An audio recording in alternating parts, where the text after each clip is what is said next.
পারবি না, আজ আমি কাউকে ফিরে যেতে দেব না। আজ এতদিন পর এতগুলো মানুষের রক্ত খাওয়ার সুযোগ পেয়েছি, এই সুযোগ বৃথা হতে দেওয়া যাবে না। হে হে হে হে। এ কি, কে তুমি? তুমি কে?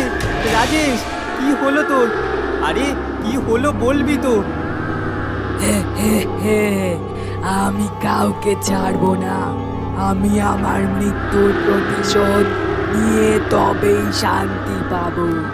আমি কাউকে ছাড়বো না। তোদের সবার রক্ত খেয়ে আমি আমার তৃষ্ণা মেটাবো। না, এমনটা হতে পারে